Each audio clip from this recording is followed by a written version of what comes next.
ইন্ডিয়ার সরকারের উচিত যে শেখ হাসিনার নামে যেহেতু একাধিক হত্যা মামলা আছে, অতএব তাকে তো আইনের আওতায় আনতেই হবে। এবার এটা আমাদের আনার অধিকারও আছে।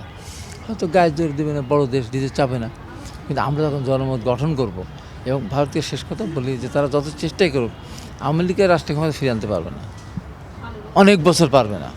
আসলে এবার তার বিডিআর হত্যা মামলা, এই যে গণহত্যা, দ্রব্যমূল্য, ব্যাংক লুট, ব্যাংক ডাকাতি, বাইরের অর্থ পাচার, ভোট দিতে না দেওয়া, গুম খুন, আয়নাঘর, কয়টার উত্তর দেবে? এই উত্তরগুলো দিতে হবে না তাদেরকে।